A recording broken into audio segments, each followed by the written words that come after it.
जम्मू कश्मीर में कितने लोगों के पास हैं बिना जरूरत के भी पीएसओ? क्या हर किसी को प्रॉपर वेरिफिकेशन के बाद ही मिला है पीएसओ? जेएंडके में कितने जेन्युइन प्रोटेक्टेड पर्संस हैं? क्या हर साल इनकी होती है प्रॉपर असेसमेंट? आज इसी के ऊपर बात करेंगे और यही है आज का बियॉन्ड द हेडलाइंस। किसी भी पर्सन को थ्रेट परसेप्शन यानी कि खतरा होना या उसके पास पीएसओ होना, ये दो अलग अलग चीजें हैं। और जम्मू कश्मीर में भी अब कई अन्य राज्यों की तरह ही ये एक स्टाइल स्टेटमेंट या ट्रेंड बन चुका है। मगर इस ट्रेंड में हमारा होम डिपार्टमेंट और जो जरूरी एजेंसीज होती हैं वो कितनी भागीदार हैं, ये देखना बहुत जरूरी है। हालांकि जम्मू कश्मीर की बात करें तो जम्मू कश्मीर में 1470 से लेकर 1890 के करीब प्रोटेक्टेड पर्संस हैं। ये डाटा हर साल ऊपर नीचे होता रहता है क्योंकि हर साल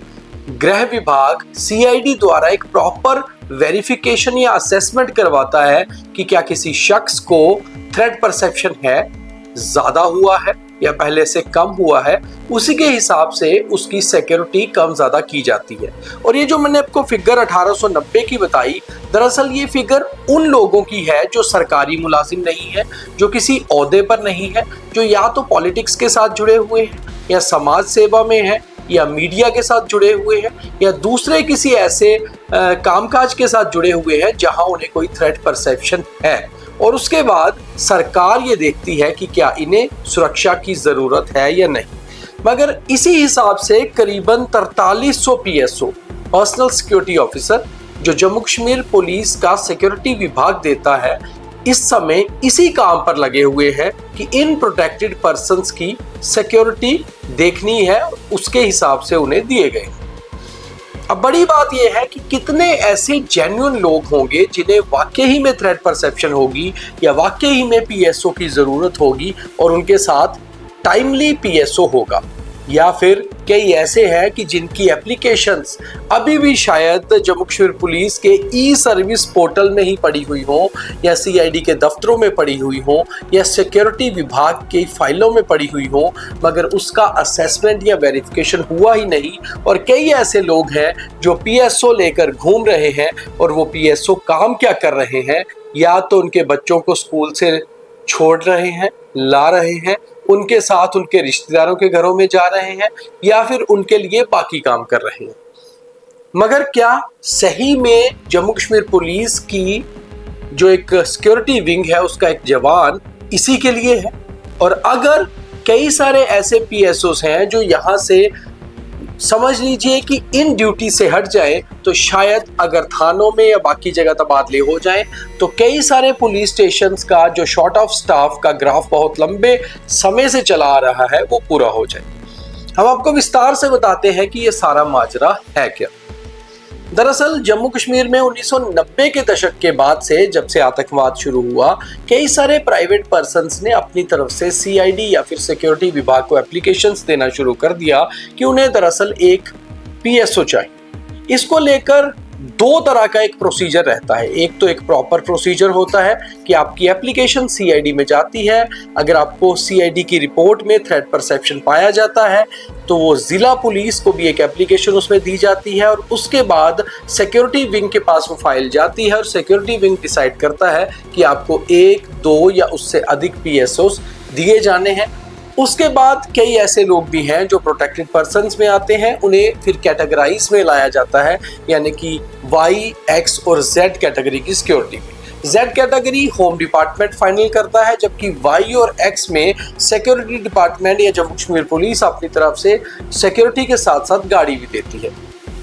मगर बहुत सारे लोगों को आपने देखा होगा कि वो एक सिक्योरिटी एंजॉय करते हैं और अपनी पर्सनल गाड़ी में पीएसओ लेकर घूमते हुए आपको नजर आते हैं। उनमें से शायद कई ऐसे भी हुए होते होंगे जिन्हें आपको लगता होगा कि शायद कोई थ्रेट परसेप्शन है नहीं, पर ऐसा जरूरी भी नहीं है क्योंकि उन्हें परसेप्शन नहीं हो सकता है कि वेरिफिकेशन के बाद ही उन्हें पीएसओ दिया गया हो। मगर बहुत सारे ऐसे भी होंगे कि जिन्हें ये पीएसओ मिला है मगर उनकी असेसमेंट प्रॉपर नहीं हुई होगी। हमने जब अपने सोर्सेज से सिक्योरिटी विभाग में और सीआईडी विभाग में ये बातचीत जाननी चाहिए तो उन्होंने कहा कई सारे पीएसओ को बाद में असेसमेंट के बाद हटाया जाता है क्योंकि उन्हें जिला स्तर पर या फिर रेंज स्तर पर ही पीएसओ दिया गया होता है और इसका एक पावर जो है यानी कि इसकी पावर एक जिला एसएसपी या डीआईजी लेवल के ऑफिसर को भी कई बार होती है कि वो चाहे तो किसी को फॉर द टाइम बीइंग कोई एक पीएसओ उपलब्ध करवा सकते हैं, मगर इसकी असेसमेंट अगर होती है और वो ये पाया जाता है कि थ्रेट नहीं है तो वो बाद में हटा भी सकते हैं। तो ऐसे में बहुत सारे ऐसे लोग होते हैं जो कभी आपको राह चलते हुए नजर आते हैं और उनके साथ पीएसओस भी नजर आते हैं। तो कई सारे ऐसे होते हैं जो जिन्हें बिना असेसमेंट के भी लाया गया होगा। हालांकि अगर हम पिछले करीबन 1-2 साल की जम्मू कश्मीर में बात करें तो फिलहाल के जम्मू कश्मीर पुलिस के मुखिया डीजीपी नलिन प्रभात ने खास तौर पे इस बात पे ध्यान दिया था और उन्होंने कहा था कि जिसको भी पीएसओ की जरूरत है या थ्रेट परसेप्शन है उसे ई सर्विस पोर्टल में एक एप्लीकेशन सबमिट करनी है थ्रेट परसेप्शन के अपने तरफ से आइडिया के साथ। उस आइडिया या उस थ्रेट परसेप्शन के जो पॉइंट्स हैं उसके ऊपर सीआईडी काम करेगी और उसके बाद एक एप्लीकेशन उस जिला पुलिस को भी दी जाएगी। ये फाइल तैयार होकर सिक्योरिटी विभाग के पास जाएगी और फिर वापस डीजीपी इस पर गौर करेंगे कि क्या इसको पुलिस में सिक्योरिटी देनी है या नहीं देनी है। मगर अगर हम ये बात करें कि डीजीपी नलिन प्रभात से पहले किन लोगों को सुरक्षा दे दी गई थी तो उसमें बहुत सारे ऐसे हैं जिन्हें पूर्व डीजीपी या पूर्व आईजीज जो हैं उन्होंने सिक्योरिटी प्रोवाइड की हुई है और अभी तक उनकी ये सिक्योरिटी चल रही है। ऐसे में सीआईडी के कुछ अधिकारियों से जब बात की तो उन्होंने ये पाया कि इसके ऊपर तुरंत असेसमेंट की जानी चाहिए क्योंकि बहुत सारे ऐसे लोग हैं जिन्हें पिछले 2, 4, 5 सालों से पीएसओ मिले हुए हैं और उसके बाद उसका प्रॉपर असेसमेंट हुई ही नहीं है। शायद ये कुछ लोग ऐसे हैं जो सिर्फ लोगों को डराने या धमकाने के लिए अपने साथ सुरक्षा लेकर चलते हैं, बल्कि उन्हें किसी किस्म का कोई खतरा नहीं है। हालांकि सरकारी आंकड़े ये कहते हैं और सरकारी डाटा या रिकॉर्ड ये कहता है कि government does not publicly release the exact names